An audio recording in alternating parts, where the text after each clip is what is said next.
Hello dear, आप लोग को स्वागत करता हूं। जितने भी हमारे जीएनएम थर्ड ईयर के स्टूडेंट हैं सबको वेलकम करता हूं। जैसा कि आप लोग को पता है कि थर्ड ईयर में आपका दो सब्जेक्ट मेनली पढ़ना है, एक मिडवाइफरी एंड गायनेकोलॉजी और एक community health nursing 2।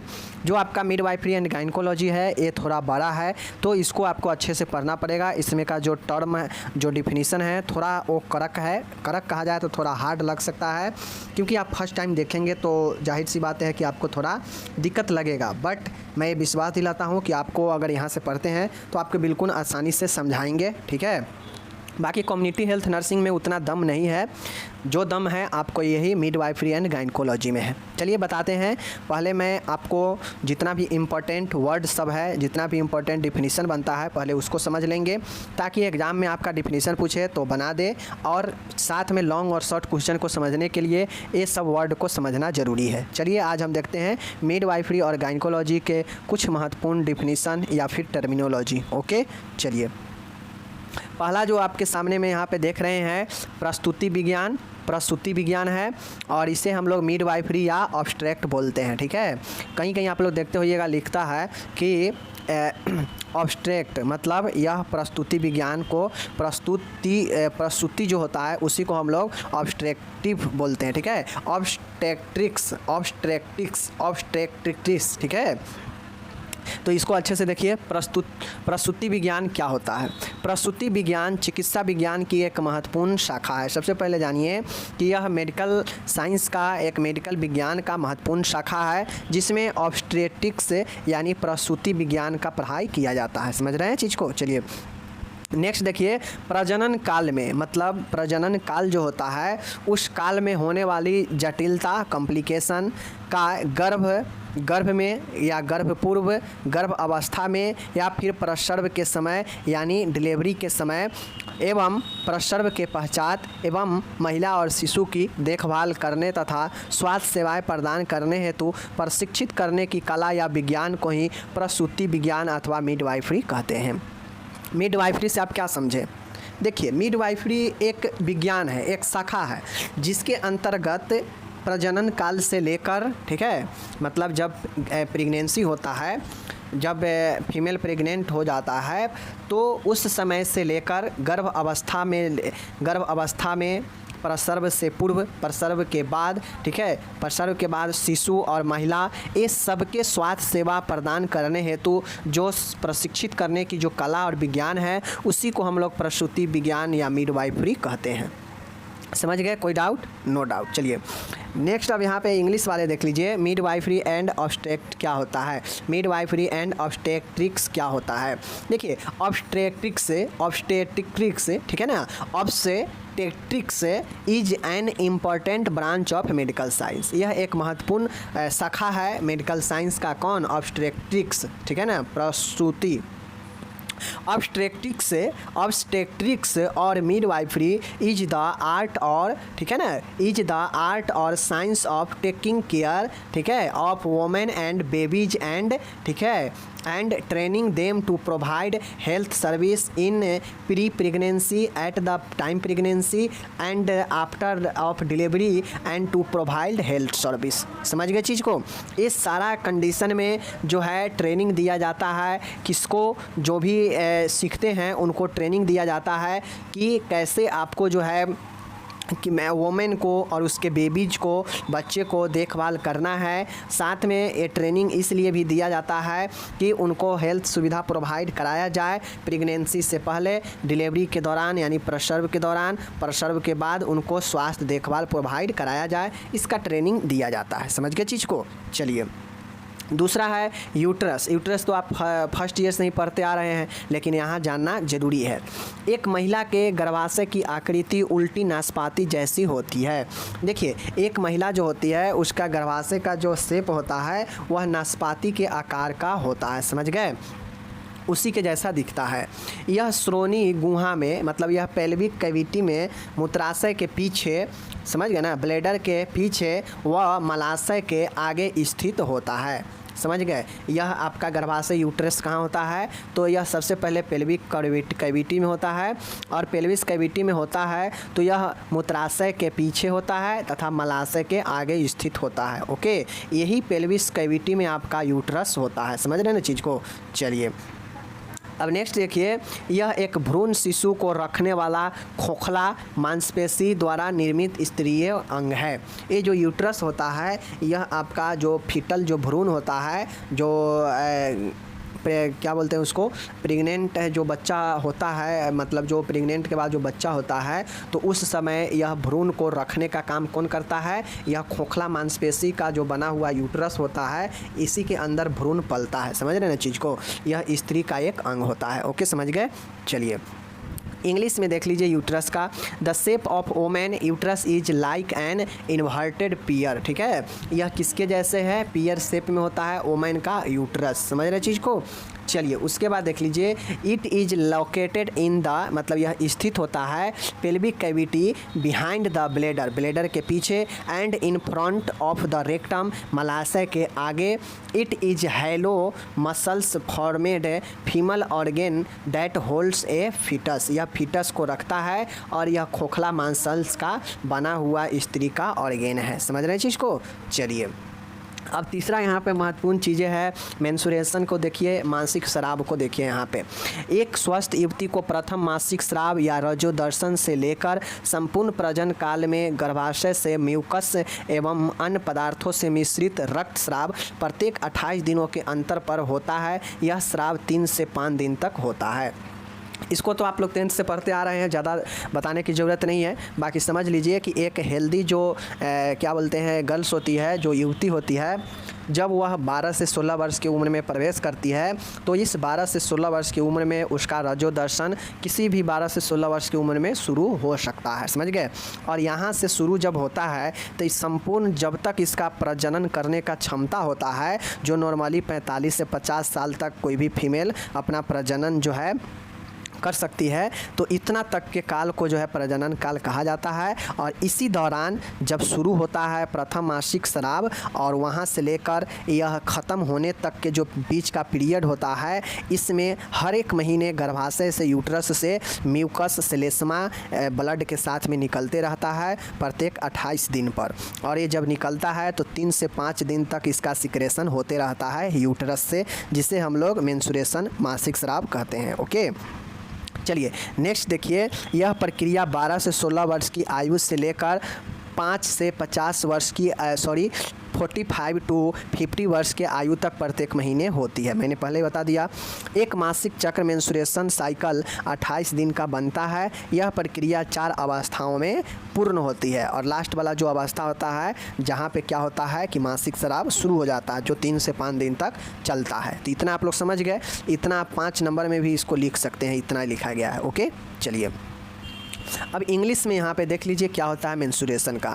A healthy girl, मतलब एक स्वस्थ लड़की और युवती, एक्सपीरियंसेज, मतलब अनुभव करती है, bleeding from the uterus. Bleeding मतलब एक स्वस्थ युवती अपना अनुभव करती है कि उसे ब्लीडिंग हो रहा है, रक्तस्राव, ठीक है, यूट्रस से मिक्स ब्लीडिंग हो रहा है विथ म्यूकस के साथ में, जिसमें बहुत सारे पदार्थ रहता है, एंड अदर, ठीक है, and other substance every 28 day. मतलब एक गर्ल एक्सपीरियंस करती है कि उसे ब्लीडिंग हो रहा है एवरी 28 डे पर, म्यूकस के साथ में ब्लीडिंग, मिक्स ब्लीडिंग हो रहा है। और यही जो है उसका क्या कहलाता है,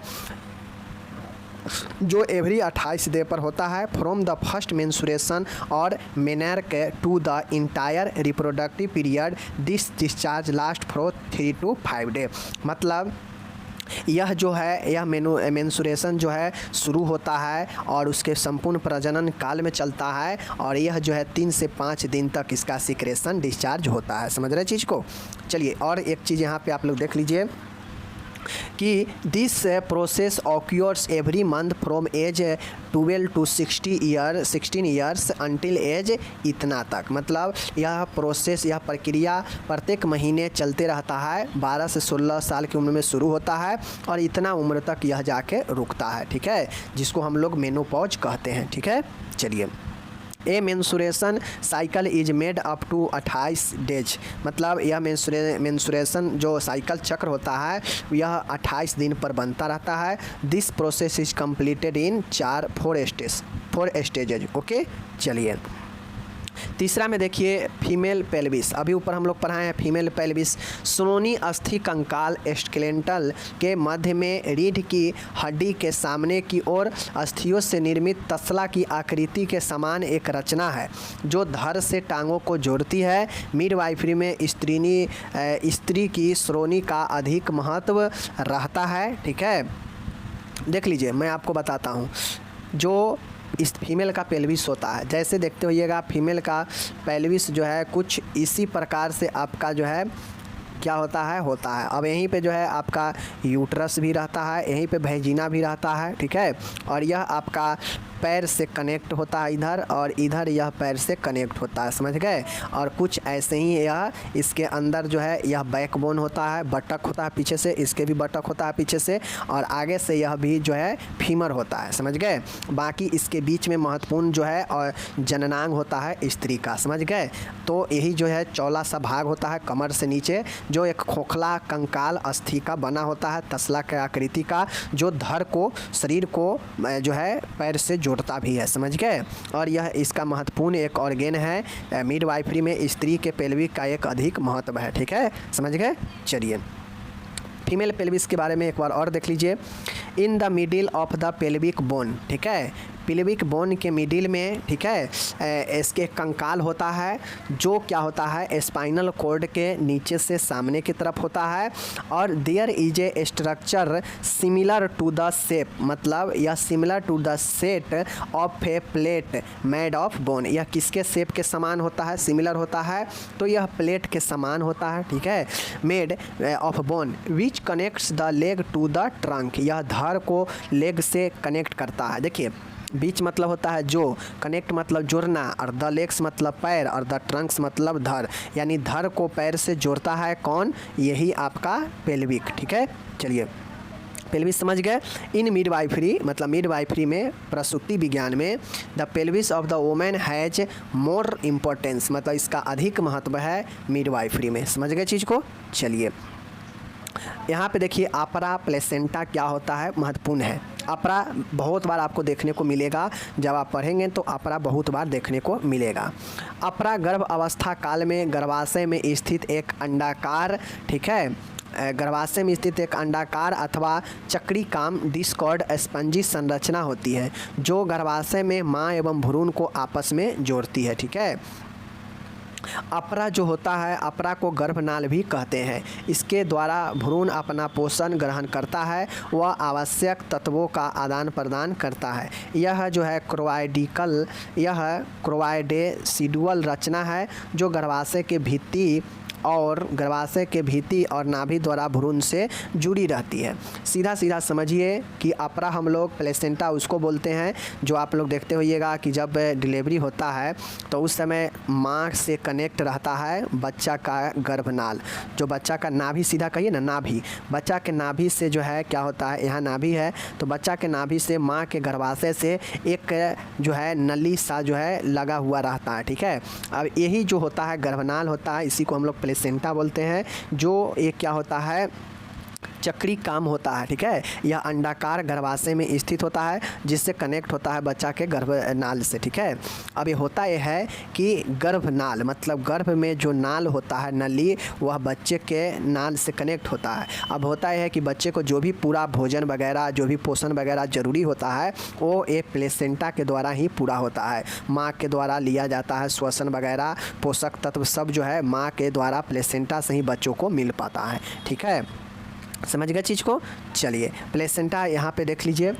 the placenta is an oval और discoid spongy structure located in the uterus during pregnancy which connect the mother and the foetus in the uterus.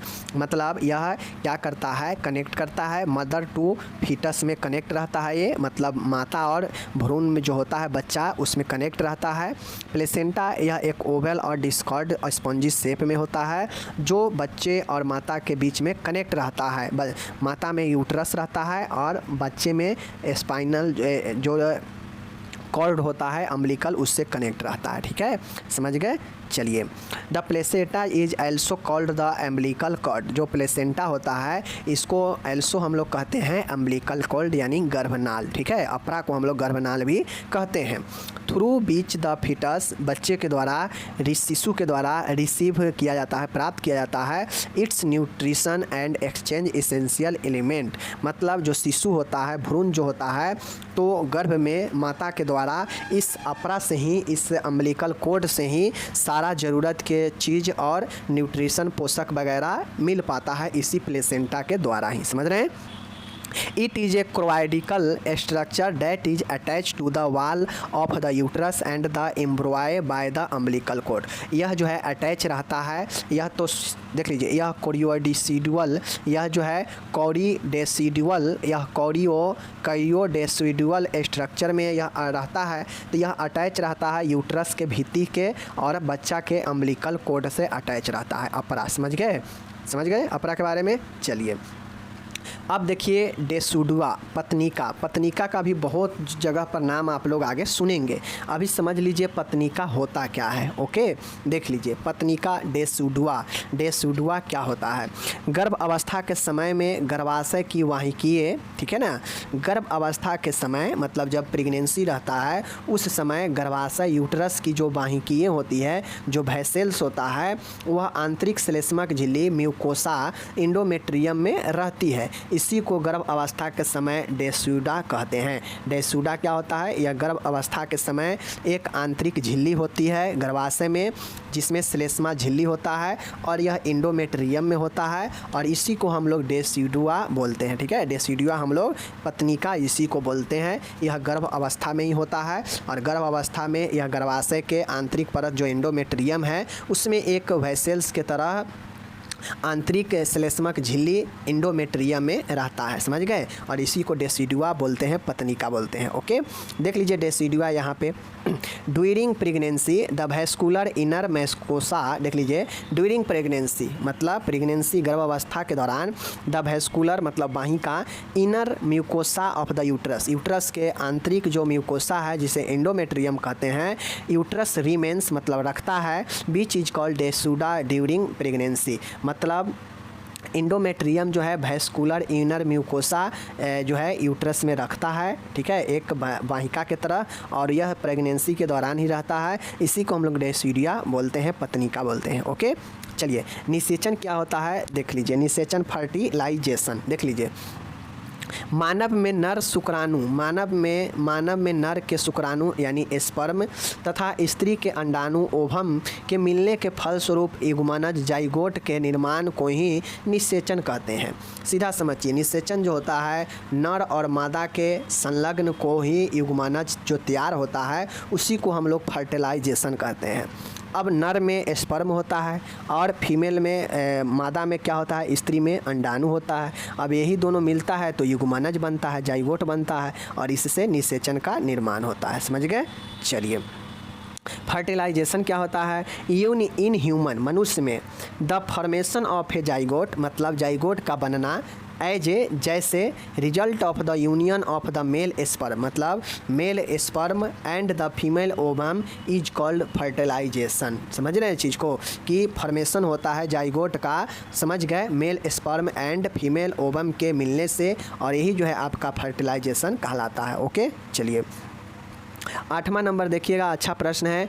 Garbhodaka द्रव या उल्ब द्रव क्या कहलाता है? एमनियोटिक फ्लूइड क्या कहलाता है, या लिक्वर एमनी क्या कहलाता है? इसको अच्छे से समझना है। गर्भोदक द्रव या उल्ब द्रव, समझ गए। चलिए देख लीजिए क्या होता है।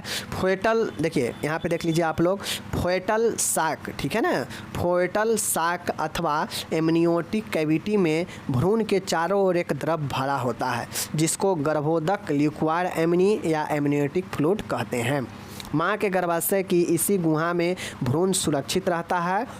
ठीक है, गर्भोदक एक पानी के समान द्रव होता है जो एमनियोटिक कैविटी में भ्रूण के चारों ओर भरा होता है। ठीक है, इसका रंग सुनहरी मटमैला होता है, वह क्षारीय होता है। इसका स्पेसिफिक ग्रेविटी लगभग 1.010 रहती है। इसका pH मान 7.2 होता है, इसीलिए यह क्षारीय होता है। ठीक है, नॉर्मल सा समझिए कि नॉर्मल सा समझिए आप लोग कि गर्भोदक द्रव या उल्ब द्रव, एमनियोटिक द्रव वह द्रव होता है जो गर्भ के दौरान, जब गर्भ अवस्था में होता है, कोई भी लेडीज अगर गर्भ अवस्था में है तो उसके गर्भ में जो भ्रूण, जो बच्चा पल रहा होता है, तो उसके आसपास जिस कैविटी में वो बच्चा होता है उस गुहा में उसके आसपास एक द्रव से घिरा हुआ होता है, एक द्रव रहता है, और उसी द्रव को जो है हम लोग गर्भोदक द्रव या क्या बोलते हैं, उल्ब द्रव, एमनियोटिक फ्लूइड बोलते हैं। ठीक है,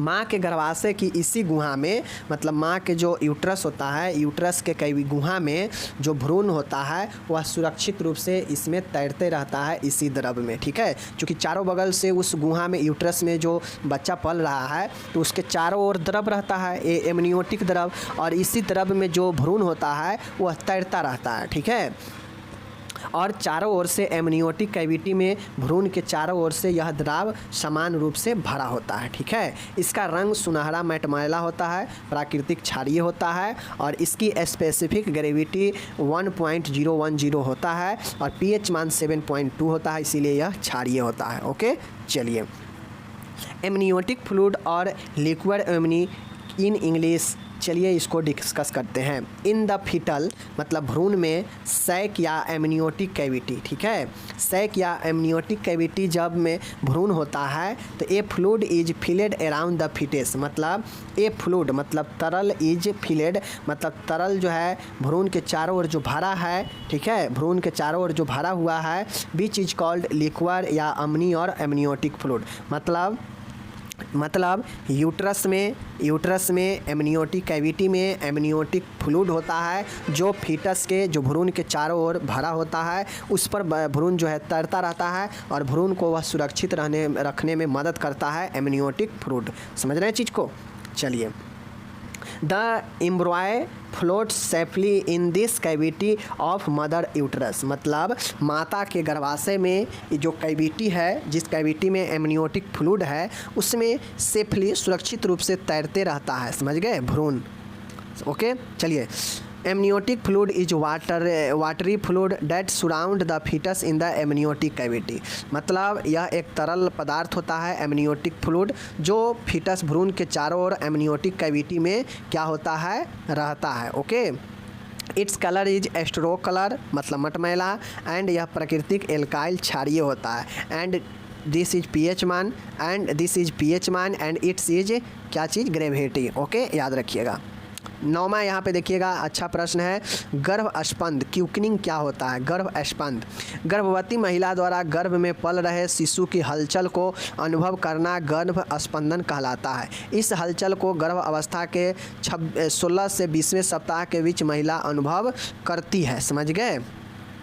गर्भ स्पंदन मतलब गर्भ में स्पंदन, क्यूकेनिंग क्या होता है? तो गर्भवती महिला द्वारा गर्भ में जब पल रहे जो शिशु होते हैं उसको हलचल अनुभव करना ही गर्भ स्पंदन कहलाता है। ये जो हलचल होता है गर्भ अवस्था प्रेगनेंसी के 16 से 20 सप्ताह में जो है अनुभव महिला द्वारा किया जा सकता है। समझ रहे हैं चीज़ को? चलिए, क्यूकनिंग का क्या होता है देख लीजिए।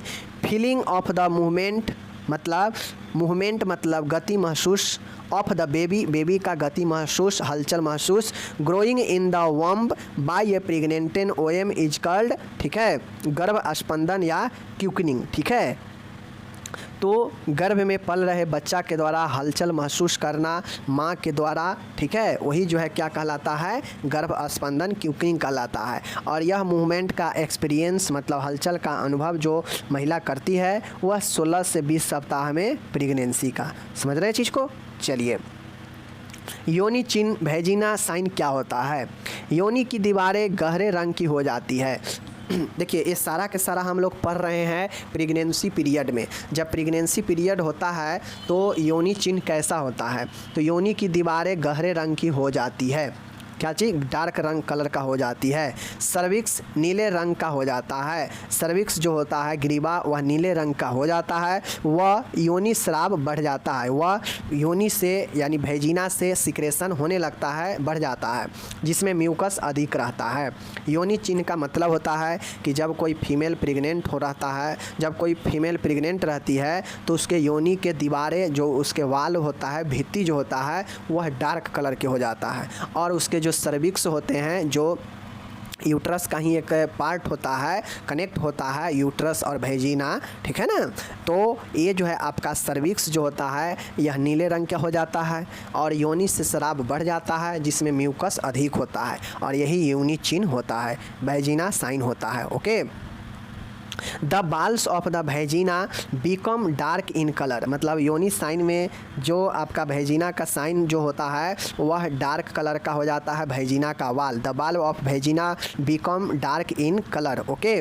सर्विक्स टर्न्स, मतलब cervix turns blue and vaginal discharge increases in which mucus is more, ठीक है, इन विच म्यूकस इज मोर, मतलब भेजिना का जो भित्ति होता है, बाल होता है, वो तो डार्क हो ही जाता है, साथ ही जो सर्विक्स होता है वह ब्लू गहरे रंग का हो जाता है और भेजिनल से जो डिस्चार्ज होता है वह बढ़ जाता है, जिसमें म्यूकस अधिक होता है। समझ रहे हैं चीज़ को।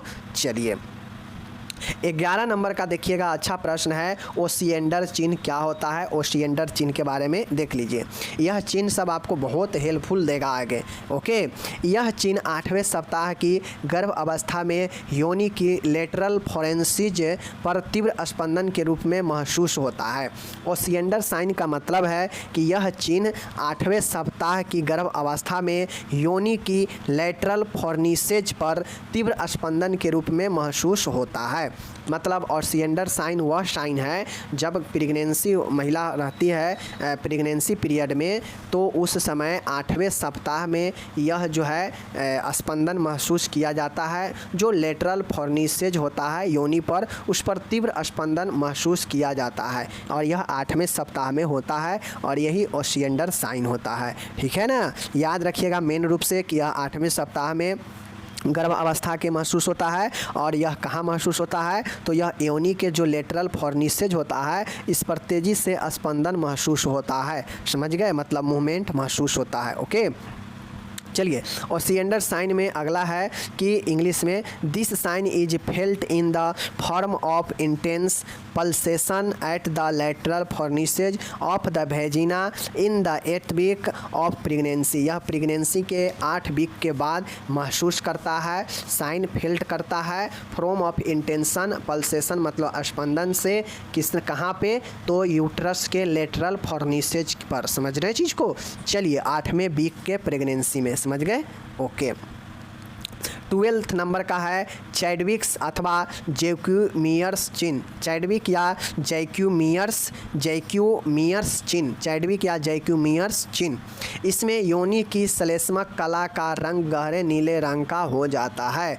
मतलब इसमें जो आपका इसमें योनि का जो श्लेष्मक कला होता है वह रंग जो है गहरे नीले रंग का काला, ठीक है। श्लेष्मिका कला म्यूकस मेम्ब्रेन जो होता है योनि का, वह क्या होता है गहरे रंग के नीले रंग का हो जाता है। यही आपका चैडविक्स और जैक्यूमियर्स चिन्ह कहलाता है।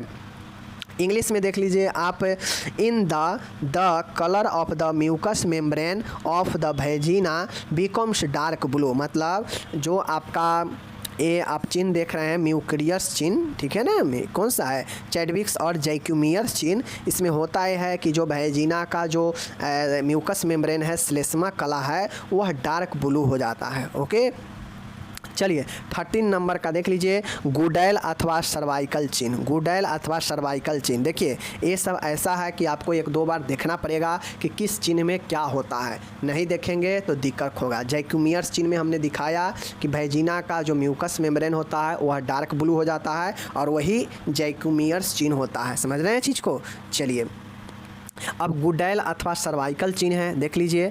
गर्भाशय में रक्त परिसंचरण बढ़ने के कारण सर्विक्स कोमल व संवहनीय हो जाता है, ठीक है। गुडैल्स और सर्वाइकल साइन है कि जो यूट्रस है, यूट्रस में रक्त ब्लड सर्कुलेशन बढ़ता है प्रेगनेंसी के दौरान, तो बढ़ने के कारण जो सर्विक्स होता है वह कोमल और संवहनीय हो जाता है। समझ रहे हैं चीज़ को?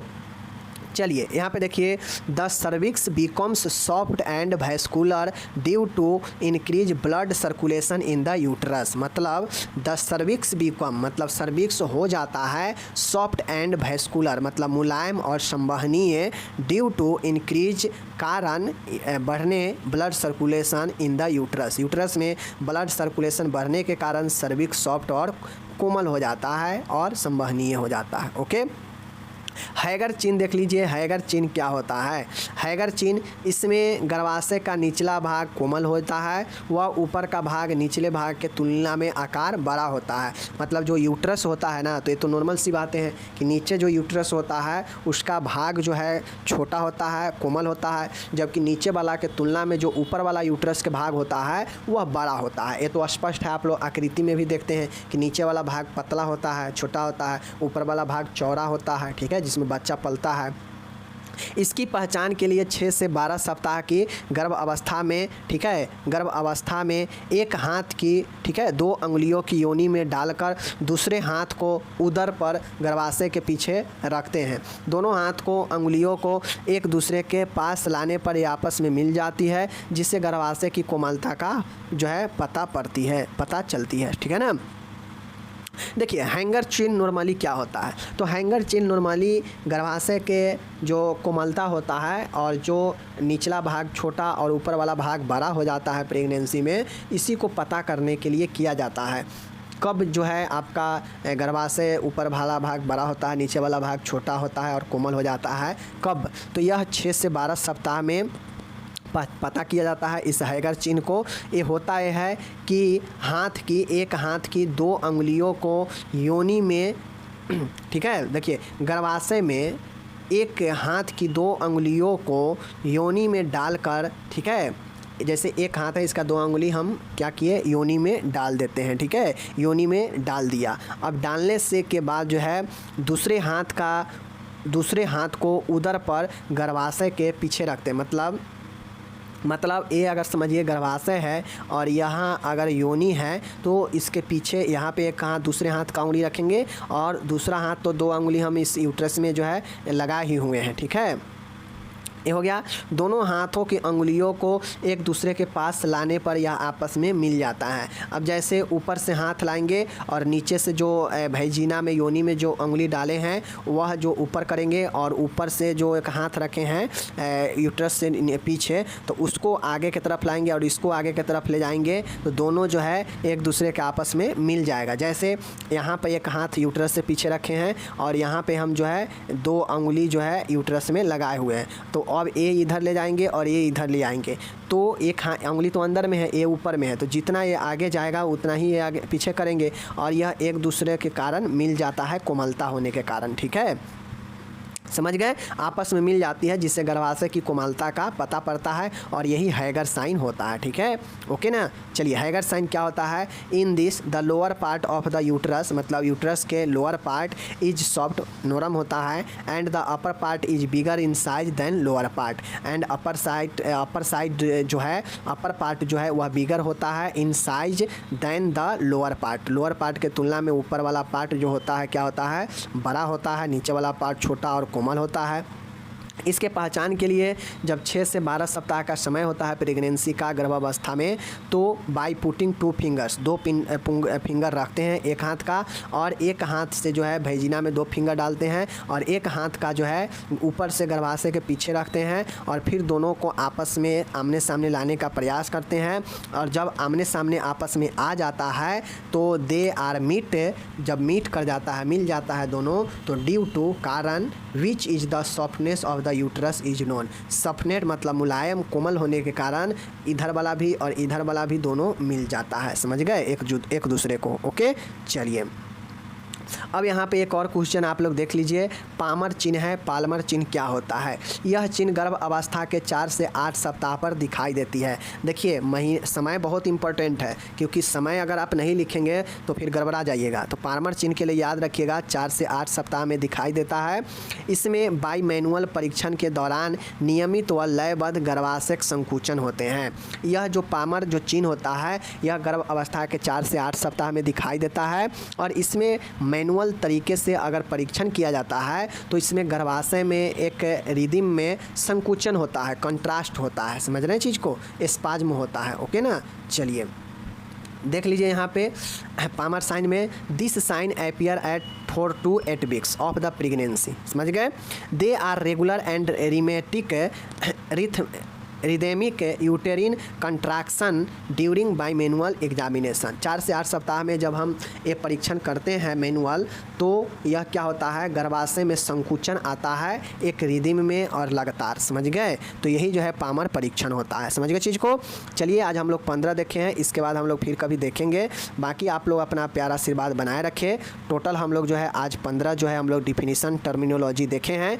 देखिए मैं पहले ही बता दिया था कि थोड़ा कठिन डिफ़िकल्ट होगा एक बार देखने पर, इसलिए आप एक बार वीडियो देखिए कंप्लीट, और एक बार जो है PDF पढ़ लीजिएगा तो समझ में आ जाएगा। मैं PDF डिस्क्रिप्शन में दे दूँगा। ओके, चलिए मिलेंगे अगले वीडियो में, तब तक धन्यवाद।